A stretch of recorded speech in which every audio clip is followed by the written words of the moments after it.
Kahalagahan ng mga tauhan sa negosyo. Ang mga tauhan ay mahalaga sa bawat negosyo. Kung wala sila, wala rin tayong negosyo. Kaya naman tapusin mo ang video na ito para malaman mo kung gaano kahalaga ang may tauhan sa inyong negosyo. By the way, I'm Michelle Francisco, owner of 5R Pizza. So, kwento ko lang sa inyo. Sa 15 years ko na pagnenegosyo, marami ako na-encounter na iba't ibang personality ng mga empleyado. Merong malikot ang kamay, merong mainitin ang ulo, hindi jolly sa customer.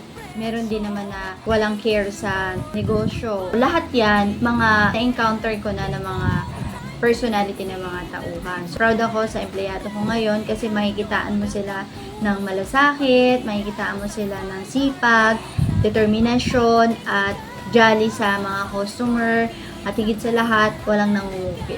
Kaya shout out sa mga staff ko ng 5R Pizza. Salamat sa pagmamahal nyo, salamat sa malasakit nyo sa 5R Pizza. Isi-share ko na sa inyo kung ano ang kahalagahan ng mga tauhan sa iyong negosyo. So una, pinakamalaking assets. Ang ating mga tauhan ay ang pinakamahalagang yaman ng ating kumpanya. Sila ay nag-aambag sa image ng ating brand at maaaring nakakaapekto sa pagtingin ng publiko sa inyong negosyo. Kaya naman mas mainam na pumili tayo ng empleyado na may malasakit sa negosyo. Maganda yung service na ibinibigay nila sa customers. So, pangalawa, yung mga embahador ng brand. Ang tauhan natin ay ang mukha ng ating kumpanya. Kung mababa ang retention rate at maikli ang tenure ng mga empleyado, mas mahirap makakuha ng mga bagong customer. Kaya naman masusi nating piliin ang kukuhanin nating empleyado sa ating kumpanya. At pangatlo, dagdag kita.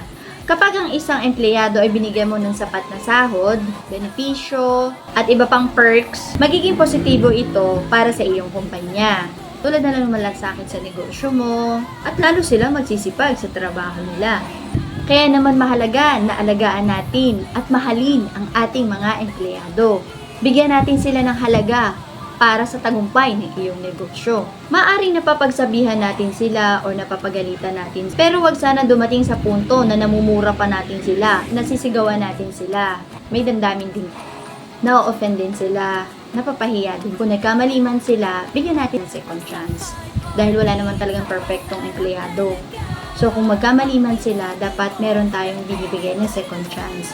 So wag lang natin silang basta-basta lang tanggalin unless nangungupit. Pero kung sa isang pagkakamali lang, simpleng pagkakamali lang, pwede naman natin silang bigyan ng second chance. Alam kong mahirap ang magpatakbo ng negosyo, lalo't ang mga na-hired mong tauhan ay mga walang malasakit sa negosyo mo. Pero bilang may-ari, may magagawa ka. Napasunod mo ang iyong mga tauhan. Maging good example ka rin para tularan ka rin nila.